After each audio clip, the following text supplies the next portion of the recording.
హీరాలాల్ వాళ్ల ఊరికి సర్పంచ్గా ఉండేవాడు. ఆయనకి 2 కూతుర్లు, కరిష్మా ఇంకా రవీనా. పెద్ద కూతురు కరిష్మా ఎప్పుడూ తన గదిలో నుండి బయటికి వచ్చేదే కాదు. రవీనా, మీ అక్క దెయ్యమా ఏంటి? ఎప్పుడు ఇంట్లోంచి బయటికే రాదు. రవీనా ఎవరైనా ఊర్లోని అమ్మాయిల్ని ఏడిపించగానే ఇంటికి వెళ్లి తన అమ్మా నాన్నలతో ఇలా చెప్పేది. అమ్మా, నాన్నా, కరిష్మా నాతో కలిసి ఎందుకు ఆడుకోదు? మీరు తనని స్కూల్కి ఎందుకు పంపలేదు? నేనైతే రోజూ స్కూల్కి వెళ్ళాలి. అసలు తనెప్పుడు గదిలోనే ఎందుకుంటుంది? ఊళ్ళో వాళ్ళందరూ తనని దయ్యం అని అంటున్నారు తెలుసా? కరిష్మా దయ్యం కాదమ్మా. నువ్వు బయటికి వెళ్ళి ఆడుకో. కరిష్మాకి ఆరోగ్యం సరిగా ఉండదు, అందుకే తను గదిలో నుంచి బయటికి రాదు. రవీనా బయటికి వెళ్లగానే హీరాలాల్ భార్య హీరాలాల్తో ఇలా అంటుంది. ఇలా ఎన్ని రోజులని మనం కరిష్మాని గదిలో బంధించి ఉంచుతాం? ఈ రోజు కాకపోతే రేపైనా ఊరి వాళ్ళకి తన గురించి నిజం తెలిసిపోతుంది కదా. నేను తనకి జన్మనివ్వకపోయినా బావుండేది. జరిగిపోయిన దాని గురించి ఏడవడం వల్ల ఉపయోగం ఏముంది చెప్పు. మీనాపూర్ గ్రామంలో మంత్రాలు తెలిసిన ఒక బాబా ఉన్నాడట. బహుశా ఆయన బాగు చేస్తాడేమో చూద్దాం. నేను రేపు కరిష్మాని ఆయన దగ్గరికి తీసుకెళ్తాను. మర్నాడు హీరాలాల్ కరిష్మాను తీసుకుని బాబా దగ్గరికి వెళ్తాడు. మీ సమస్య ఏంటో చెప్పండి బాబు. ఈ అమ్మాయి చేతులు ఎందుకు కట్టేసున్నాయి? బాబాగారు, సమస్య ఏమిటంటే ఈ అమ్మాయి ఏ వస్తువును ముట్టుకున్నా అది మంచుగడ్డలాగా మారిపోతుంది. ఆ భయంతోనే మేము ఈమెని గదిలో నుంచి బయటికి కూడా రానియటం లేదు. ఊళ్ళో ఈమె ఎవరిని ముట్టుకున్నా వాళ్ళు మంచుగడ్డలాగా మారిపోతున్నారు. బాబూ, నేను ఈమె చేతులనైతే బాగు చేయలేను, కానీ నీకు నేను ఒక జత గ్లౌజెస్ ఇస్తాను. తీసుకెళ్ళి నీ కూతురి చేతులకు తొడుగు. ఇవి అతుక్కుపోవు. ఇవి వేసుకున్న తరువాత తను బయటకు వెళ్ళవచ్చును. కరిష్మా గ్లౌజెస్ వేసుకుని చాలా సంతోషపడుతుంది. ఎందుకంటే ఇప్పుడు తను ఏ వస్తువునైనా తన చేతులతో ముట్టుకోవచ్చు. కరిష్మా, నువ్వు ఇప్పుడు బయటికి వెళ్ళొచ్చు, కానీ నీ రహస్యం మాత్రం ఎవ్వరికీ చెప్పొద్దు. చెప్పావనుకో జనం నిన్ను చూసి పారిపోతారు, లేకపోతే నిన్ను వాళ్ళ స్వార్థానికి ఉపయోగించుకునే ప్రయత్నం కూడా చేస్తారు. కరిష్మా తన చెల్లెలతో కలిసి ఆడుకోవడం మొదలుపెడుతుంది. తను మార్కెట్కి వెళ్లి తిరగడం, చక్కర్లు కొట్టడం మొదలుపెడుతుంది. ఎవరైనా ఆమెను గ్లౌజుల గురించి అడిగితే చేతులకి మురికి అంటకుండా ఉండడానికి వేసుకున్నానని చెప్పేది. సర్పంచ్ పెద్ద కూతుర్ని ఇప్పటి వరకు ఊర్లో వాళ్లు ఎవ్వరూ చూడలేదు. ఆమె బయటికి వెళ్లడం మొదలుపెట్టగానే జనం ఆమె అందాన్ని చూసి మంత్రముగ్ధులు అయ్యేవాళ్లు. ముందు గ్రామంలో పూరి అందం గురించి మాట్లాడుకుంటూ ఉండేవారు, కాని ఇప్పుడు అందరూ కరిష్మా గురించే మాట్లాడుకుంటున్నారు. సర్పంచ్ పెద్ద కూతుర్ని చూసావా? అంత అందమైన అమ్మాయిని నా జీవితంలోనే చూడలేదు నేను. తన చేతుల అందాన్ని కాపాడుకోవడం కోసం గ్లౌజెస్ తొడుక్కుంటుంది. కరిష్మా అందం గురించి ఊరి వాళ్లు మాట్లాడుకోవటం విన్న పూరి ఈర్ష్యతో రగిలిపోతుంది. చేతుల అందాన్ని కాపాడుకోవడం కోసం గ్లౌజెస్ తొడుక్కుంటుందా? ఒకవేళ ఇలా కాదు కదా, ఏదైనా లోపాన్ని దాచుకోవడం కోసం గ్లౌజెస్ వేసుకుంటుందేమో. ఈ గ్లౌజెస్ రహస్యమేంటో నేను తెలుసుకునే తీరుతాను. పూరి పుట్టినరోజు దగ్గరలోనే ఉంది. ఆమె తన పుట్టినరోజుకి రమ్మని పిలవడానికి కరిష్మా ఇంటికి వెళ్తుంది. కరిష్మా, రేపు రాత్రి నా పుట్టినరోజు పార్టీ ఉంది. నువ్వు తప్పకుండా రావాలి, సరేనా? నువ్వు వస్తావు కదా? నువ్వు రానని మాత్రం చెప్పొద్దు ప్లీజ్. అలాగే, నేనొస్తాను. మర్నాడు రాత్రి కరిష్మా పూరి ఇంటికి వెళ్తుంది. పూరి కేకులో ముందుగానే ఏదో కలిపి ఉంచుతుంది. కరిష్మా ఆ కేకు తినగానే స్పృహ తప్పి పడిపోతుంది. ఆమెకి స్పృహ వచ్చి చూసేసరికి మంచం మీద పడుకుని ఉంటుంది. ఆమె చేతులకు గ్లౌజులు కనిపించవు. నా గ్లౌజెస్ ఏవి? నా గ్లౌజెస్ ఏమయ్యాయి? కరిష్మా తన గ్లౌజులు వెతకడానికి గదిలో ఉన్న అల్మారా తెరుస్తుంది. ఆమె అల్మరాని తాకగానే అది మంచుగడ్డలాగా మారిపోతుంది. తలుపులను చేతితో కొడుతుంది. వెంటనే తలుపులు కూడా మంచుగడ్డల్లా మారిపోతాయి. తరువాత కరిష్మా కిటికీలో నుండి దూకి బయటికి వస్తుంది. కరిష్మా, నువ్వు ఈ గ్లౌజెస్ కోసమైతే వెతకడం లేదు కదా? నేను వీటి కోసమే వెతుకుతున్నాను. నా గ్లౌజెస్ నాకు ఇచ్చేవా? నేనివ్వనుగా. నా గ్లౌజెస్ నాకు ఇచ్చే, లేకపోతే నేను చాలా కష్టాల్లో పడిపోతాను. నేనివ్వను. నువ్వలాగే మీ ఇంటికెళ్ళు. కరిష్మా తన బ్లౌజులు తీసుకునేందుకు చేతుల్ని ముందుకు చాచుతుంది. పూరి తన చేతుల్ని వెనక్కి పెట్టుకుంటుంది. కరిష్మా చెయ్యి పూరికి తగులుతుంది. పూరి మంచుగడ్డలాగా మారిపోతుంది. ఇదంతా ఊర్లోని ఒక ఆవిడ చూస్తూ ఉంటుంది. కరిష్మా, నువ్వు ఎంత పనిచేశావు? అందరికీ వినిపించేలా ఆమె అరుస్తుంది. వినండి వినండి, ఊరి ప్రజలారా వినండి. కరిష్మా ఒక దయ్యం పూరిని ఒక మంచుగడ్డలాగా మార్చేసింది. వెంటనే కరిష్మా అక్కడి నుండి పారిపోతుంది. పరిగెత్తుతూ పరిగెత్తుతూ ఒక అడవి దాటి ఒక నది ఒడ్డుకి చేరుకుంటుంది. అక్కడ ఆమె ఒక అబ్బాయిని కలుస్తుంది. మీరు ఈ నది దాటాలనుకుంటున్నారా? మీకిష్టమైతే నా పడవలో కూర్చోవచ్చు. అలాగే, నేను మీ పడవలో కూర్చుంటాను. కానీ మీరు నాకు చాలా దూరంగా ఉండాలి, ఎందుకంటే నాకు ఒక విచిత్రమైన జబ్బు ఉంది. మీరేం చేస్తుంటారు? నా పేరు బబ్లు. నేను సిటీ నుంచి ఐస్ తీసుకొచ్చి ఈ ఊళ్ళో అమ్ముతూ ఉంటాను. నీకు ఏ జబ్బుంది? నేను ఏ వస్తువుని ముట్టుకున్నా అది వెంటనే ఐస్గా మారిపోతుంది. ఓహో, అదా విషయం. అయితే నువ్వు ఈ జబ్బు గురించి ఏమాత్రం బాధపడొద్దు. బబ్లు ఒక బకెట్లో నీళ్లు నింపుతాడు. ఆ నీళ్లలో కరిష్మాని వేలు పెట్టమంటాడు. కరిష్మా అలా నీళ్లలో వేళ్లు పెట్టగానే ఆ నీళ్లు ఐస్ గడ్డలా మారిపోతాయి. ఒకవేళ నీకిష్టమైతే నేను నిన్ను పెళ్లి చేసుకుంటాను. నువ్వు ఇలాగే ఐస్ తయారు చేయి, నేను దాన్ని అమ్ముతూ ఉంటాను. ఈ రకంగా నా ఖర్చులు చాలా తగ్గిపోతాయి. కానీ నా గ్లౌజెస్ మా ఊళ్ళోనే ఉండిపోయాయి. మా అమ్మా నాన్న కూడా నా కోసం ఎదురు చూస్తూ ఉంటారు. నువ్వేం బాధపడకు, నాకు ఒక లెటర్ రాసివ్వు. నేను దాన్ని మీ అమ్మా నాన్నలకు అందజేస్తాను. అలాగే వచ్చేటప్పుడు నీ గ్లౌజెస్ కూడా తీసుకొస్తాను. నేను తను నది ఒడ్డున ఒక గ్రామంలో క్షేమంగా ఉన్నానని, తొందరలో పెళ్లి కూడా చేసుకోబోతున్నానని కరిష్మా ఒక లెటర్ రాసి ఇస్తుంది. బబ్లు ఆ లెటర్ని తీసుకుని వెళ్లి కరిష్మా అమ్మా నాన్నలకు అందజేస్తాడు. పోనీలే, మనకు మంచే జరిగింది. మన కూతురు క్షేమంగా ఉంది కదా. బబ్లు గ్లౌజులు తీసుకుని కరిష్మా దగ్గరకు వెళ్తాడు. తర్వాత కరిష్మా బబ్లూలు పెళ్లి చేసుకుంటారు. కరిష్మా ఎంతో సంతోషంగా జీవితాన్ని గడుపుతుంది. ఒక గ్రామంలో ఖుష్బూ అన్న పేరుతో ఒక అమ్మాయి ఉండేది. ఖుష్బూకి 18 ఏళ్ళయింది. అయినా కూడా తను చిన్నపిల్లలాగా ప్రవర్తించేది. చలాకీ గుర్రం, ఎక్కడికి వెళ్దాం? చలాకీ గుర్రం, నన్ను ఎక్కడికి తీసుకెళ్తావ్? అమ్మా ఖుష్బూ, నువ్వు ఇక్కడే ఆడుకుంటున్నావా? పెళ్లి చూపుల కోసం అబ్బాయి వాళ్ళందరూ వస్తున్నారు. నువ్వు ఈ వయసులో కూడా బొమ్మలతో పాటు ఆడుకుంటున్నావని అబ్బాయి వాళ్ళకి తెలిస్తే ఆ తర్వాత నీకు పెళ్ళే జరగదే. సరే, త్వరగా వెళ్ళు. వెళ్ళి వాళ్ళు వచ్చే లోపల బయలుదేరు. తర్వాత అబ్బాయి వాళ్ళు వచ్చిన తర్వాత నువ్వు నీ నోరు అస్సలు తెరవకూడదు. అబ్బాయి వాళ్ళు ఖుష్బూ అందాన్ని చూసి వెంటనే వాళ్ళు పెళ్లికి ఒప్పేసుకున్నారు. తర్వాత వాళ్ళకొక విషయం తెలీదు. అదేంటంటే ఖుష్బూ పెద్దమ్మాయి అయిన తర్వాత కూడా బొమ్మలతో ఆడుకుంటుందని. ఖుష్బూ పెళ్ళైన తర్వాత వాళ్ళింటికి వెళ్ళినప్పుడు తాను తన బ్యాగ్ మొత్తం బొమ్మల్ని కూడా పెట్టి దాన్ని తనతో పాటు తీసుకువెళ్ళింది. ఒకరోజు రాత్రి ఖుష్బూ వాళ్ళ ఆయన హిమాన్షు నిద్రపోతూ ఉన్నప్పుడు సడన్ గా లేశారు. అప్పుడు ఏం చూశారంటే ఖుష్బూ బొమ్మ కార్తో ఆడుకుంటూ ఉంది. నా కారే బాగా ఫాస్ట్ గా వెళ్తుంది. ఎవరన్నా కావాలంటే నా కార్తో రేస్కి రావచ్చు. ఖుష్బూ, నువ్వేం చేస్తున్నావు? నాకు బొమ్మలంటే చాలా ఇష్టం.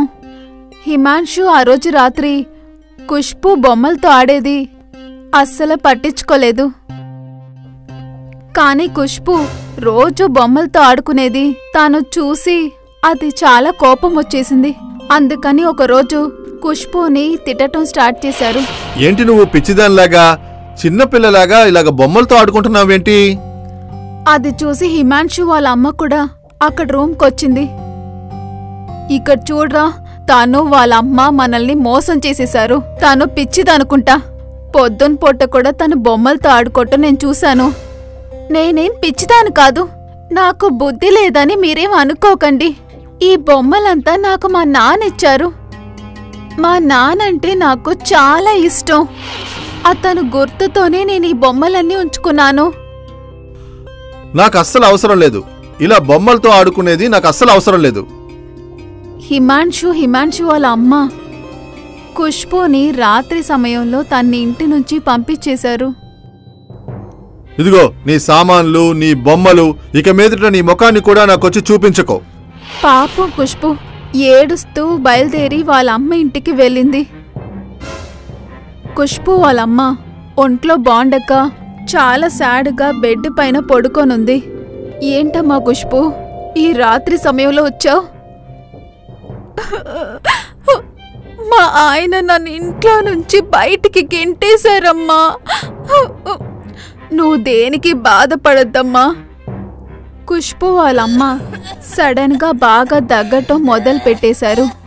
ఆ తర్వాత తన ఊపిరి ఆగిపోయింది.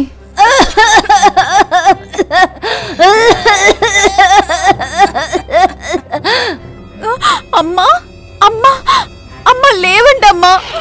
అమ్మా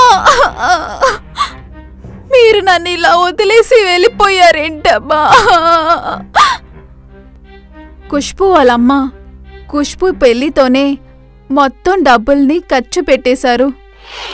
అందుకని వాళ్ళింట్లో ఖర్చు పెట్టడానికి డబ్బులు లేవు, తినడానికి అన్నమూ లేదు. అమ్మా నువ్వు నన్ను వదిలేసి వెళ్ళిపోయావు. మా నాన్న లేడు. మా అత్తగారింట్లో నుంచి నన్ను పంపించేశారు. ఆ తర్వాత నేను బ్రతకటంలో ఏ ప్రయోజనం లేదు. ఖుష్బూ తనతో ఉన్న అన్ని బొమ్మలు తీసుకొని ఒక నీలే లేని బావిలో వెళ్ళి దూకాలని ప్రయత్నించింది. ఆ తర్వాత బావిలో దూకేసింది. కాని ఆ బావిలో ఉన్న ఒక రాక్షసి తన్ని క్యాచ్ పట్టేసుకుంది. తను చావకుండా ఆపేసింది.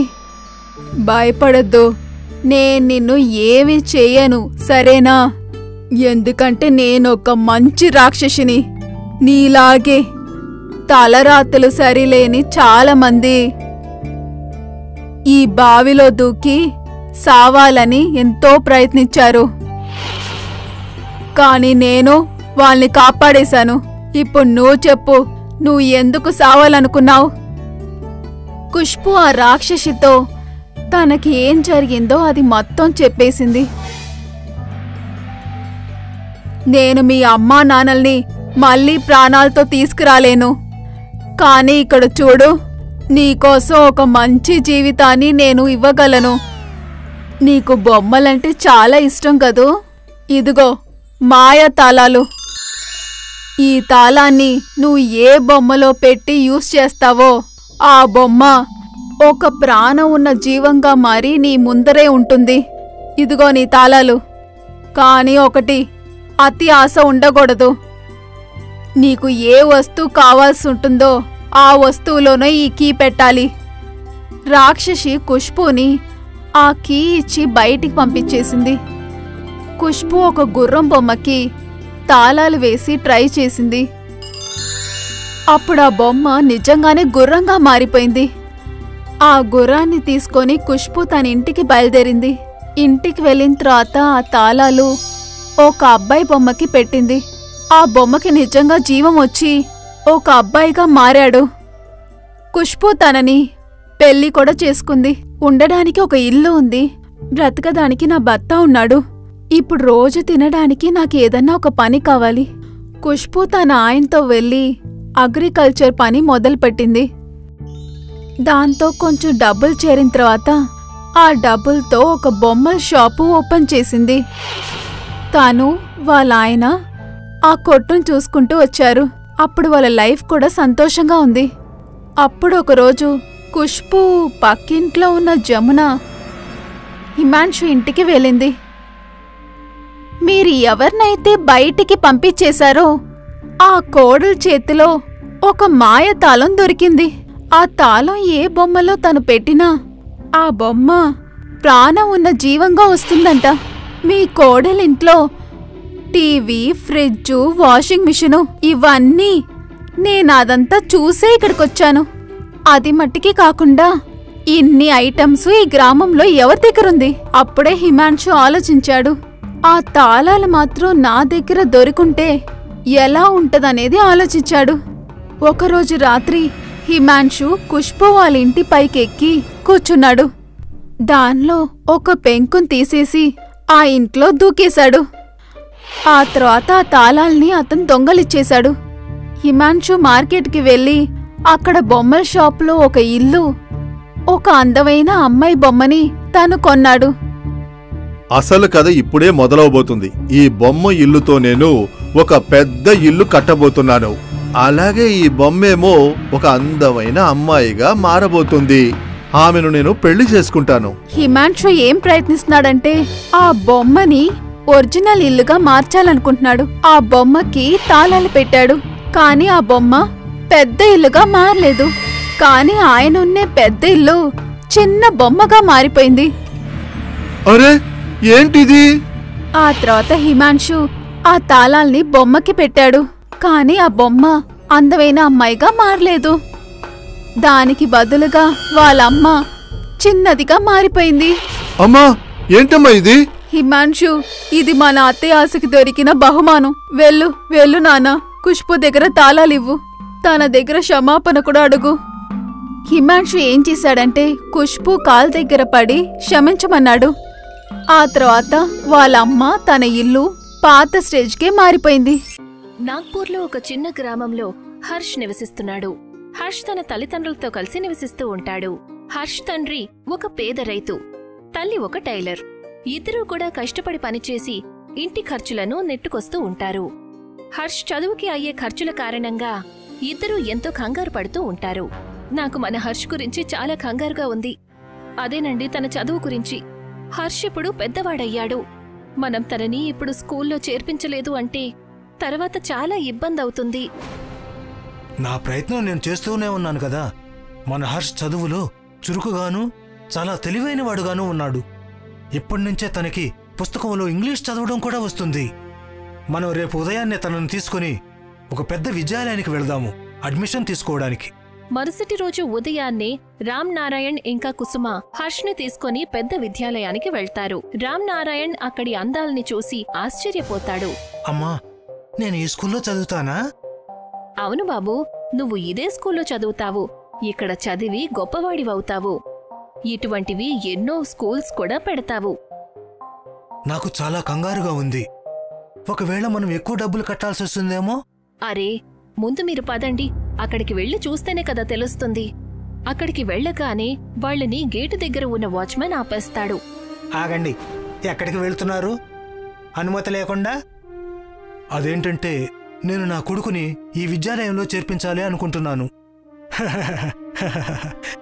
నీ కొడుకునే ఇక్కడ చేర్పిస్తావా? నువ్వు నీ స్థాయిని మర్చిపోయినట్టున్నావు.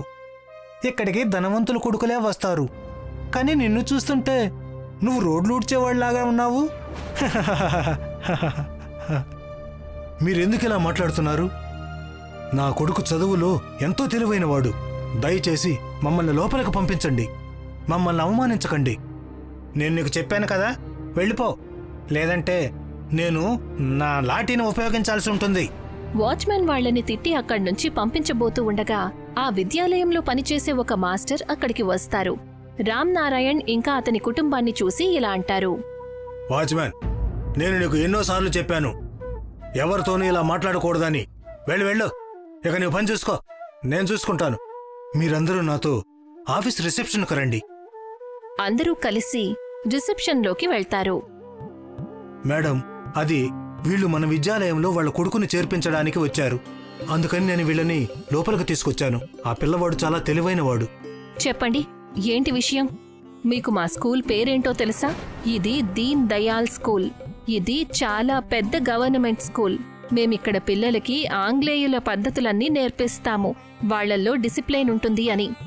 మేం కూడా మా కొడుకులో ఈ గుణాలే కావాలని కోరుకుంటున్నాము. ఇక అందుకని మేము ఎంత డబ్బైనా కట్టడానికి సిద్ధంగా ఉన్నాము.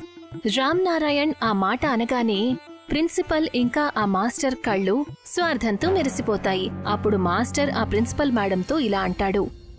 వీళ్ళు పేదవాళ్లే, కానీ వీళ్ళ నిస్సహాయతతో మనం పూర్తిగా లాభం పొందవచ్చు. తమ కొడుకును చదివించడం కోసం వీళ్ళు ఎంత డబ్బైనా కడతారు. మీరు సరే అంటే వీళ్ళ దగ్గర రెండింతల డబ్బులు తీసుకోవచ్చు. దీని గురించి నన్ను అడగాలా?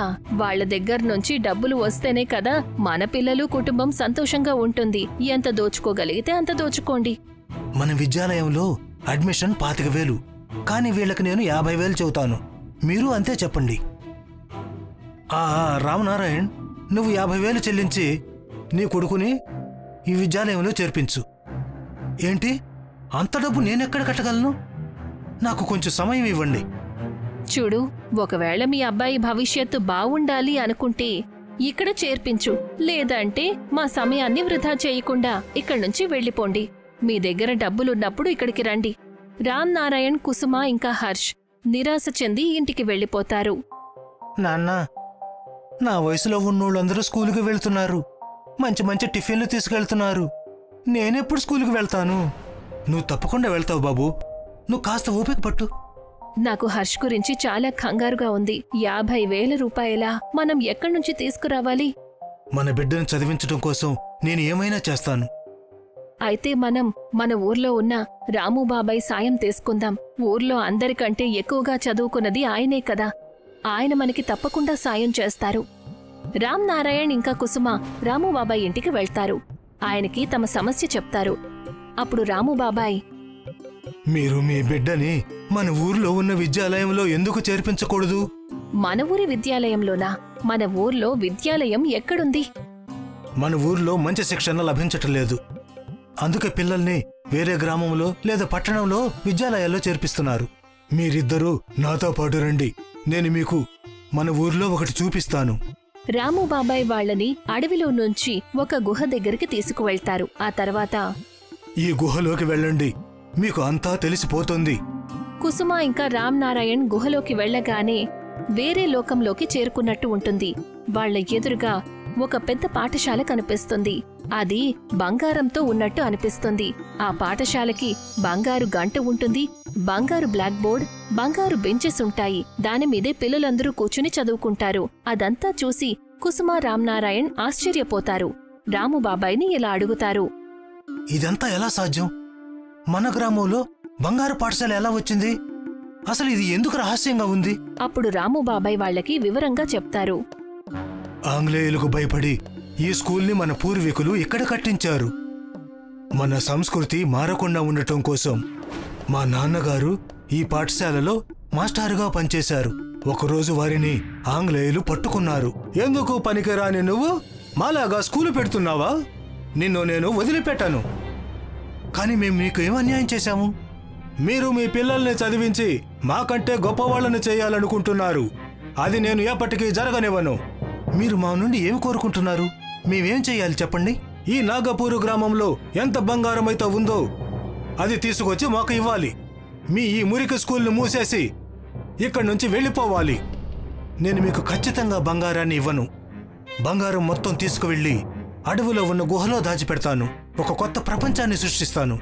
ఆ రోజు నుండి ఈ రోజు వరకు మన నాగపూరు గ్రామస్తులందరము కలిసి ఈ బంగారు స్కూల్ని చాలా రహస్యంగా నడుపుతున్నాము. భగవంతుడా, అయితే అసలు విషయం ఇదన్నమాట.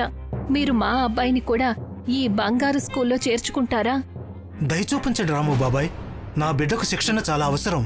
నేను మీ అబ్బాయిని ఈ విద్యాలయంలో చేర్పించుకోవాలంటే నువ్వు ఆ పట్టణం విద్యాలయం గురించి అందరికీ చెప్పాలి. వాళ్ళు మన ఊరి వాళ్ళని ఎంతో మందిని దోచుకున్నారు. వాళ్ళని నువ్వు పట్టించాలి. మేము తప్పకుండా అలానే చేస్తాము. వాళ్ళకి శిక్ష పడేలా చూస్తాము. దానికోసం మనం ఆధారాలను సంపాదించాలి. మీరు దాని గురించి కంగారు పడకండి. వాళ్ళు ఎంత డబ్బు అడిగారో అంత డబ్బు తీసుకుని వెళ్ళండి. నేను వెనక నుండి పోలీసుల్ని తీసుకుని వస్తాను. అప్పుడు వాళ్ళని రెడ్ హ్యాండెడ్గా పట్టుకుంటారు. కుసుమ ఇంకా రామ్ నారాయణ్ అలాగే చేస్తారు. వాళ్ళు డబ్బులు తీసుకుని ఆ ఖరీదైన పాఠశాలకు వెళ్తారు. రామ్ నారాయణ్ ప్రిన్సిపల్తో, ఇదిగో మీరడిగిన డబ్బులు 50,000 నా ఇందులో. ఇలా ఇవ్వండి. నాకు ముందే తెలుసు మీ అబ్బాయిని మీరు మా దగ్గరే చేర్పిస్తారు అని. ఇది చాలా మంచి విద్యాలయం కదా. ఇక్కడ కాకపోతే ఇంకెక్కడ చదువుకుంటాడు? సరే, ఆ డబ్బులు నాకివ్వండి.